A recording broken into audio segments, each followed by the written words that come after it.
life when you're just a pretty face. Just to be whoever you are is no disgrace. Don't be scared if you don't fit in.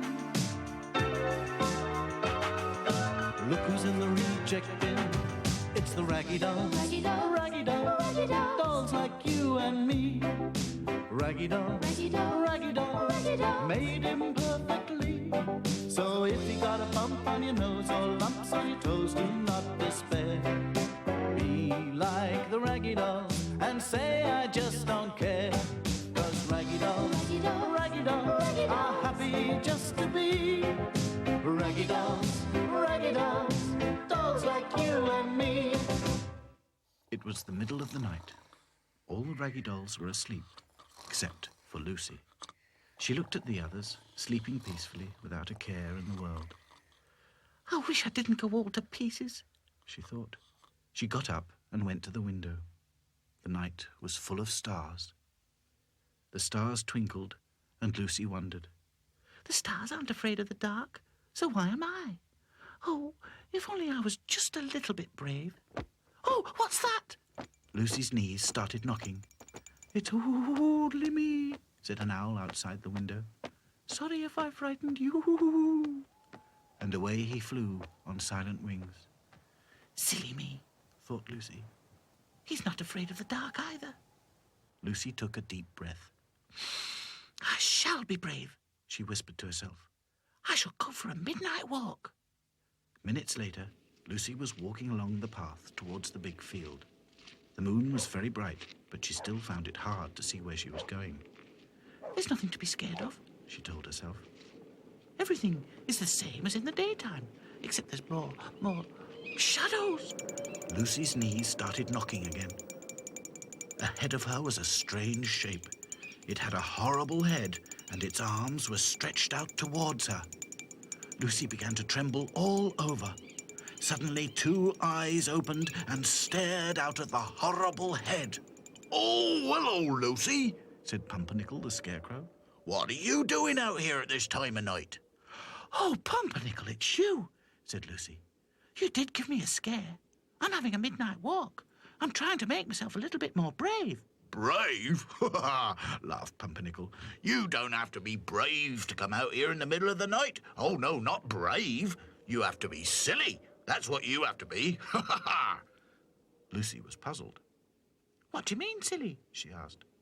Well, you might fall in a ditch or something, and no one would know where you were. Did you tell the others you were going on a midnight walk? Well, no, said Lucy. Well, that's what I mean by silly, said Pumpernickel. Leave the darkness to the creatures of the night. They can see where they're going. You can't.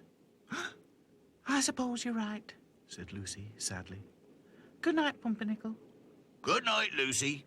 Mind how you go. Oh, by the way, you say you want to be brave? Yes, I do, more than anything. Well then, why don't you find out what that greeny light is over there? Where? Lucy looked around anxiously. Pumpernickel twisted himself in the ground and managed to point to the factory. Over there, he puffed. Something's been going on these past 3 or 4 nights. Green lights and dancing shapes. Lucy gasped. I must tell the others. Keep to the path, called Pumpernickel as Lucy ran as fast as her legs could carry her. In no time at all, she had woken up all the other Raggy Dolls and had told them about the strange greeny lights and shapes. We must investigate, said Dotty.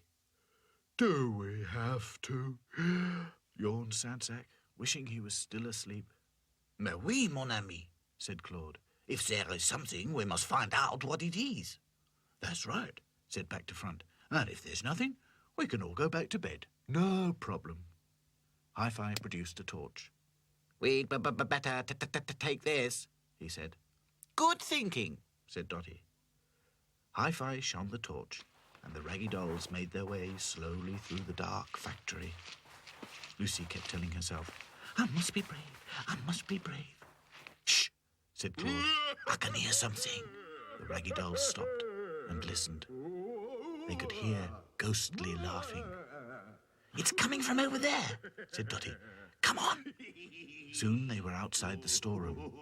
A flickering green light shone under the door. Lucy's knees began knocking. I must be brave, she thought. I must be brave. And sure enough, her knees stopped knocking. Listen, said Back to Front. The laughing stopped and the lights have gone out. Everything was really quiet. The Raggy Dolls pushed open the storeroom door and crept inside. Hi-Fi shone his torch around. There was nothing but boxes to be seen. I don't like it, said Sad Sack. Suddenly, Hi-Fi's torch went out. Battery must have run out, he stuttered. No, I definitely don't like it, said Sad Sack. Boo, said a voice. Boo, said another. Boo, boo, boo. The Raggy Dolls jumped in fright. All around them, out popped wobbly, luminous skeletons. They laughed horrible laughs and poked the Raggy Dolls with their long, thin fingers. Yeah. We gave you a scare. They danced and they sang all around the Raggy Dolls. Lucy felt herself going to pieces. I must be brave. I must be brave, she thought. Suddenly, she yelled at the top of her voice. Stop it! Stop it at once! All the other Raggy Dolls stared at Lucy in amazement. They couldn't believe she was being so brave. You shouldn't go around scaring people, Lucy went on. It isn't nice.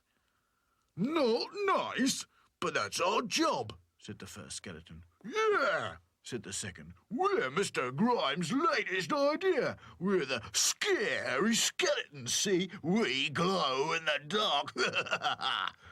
All the skeletons made ghostly noises and waved their arms about. I begin to understand, said Dotty at last. You must be the new toys the factory is making. That's right, We're the first lot, said the first skeleton. When were you made?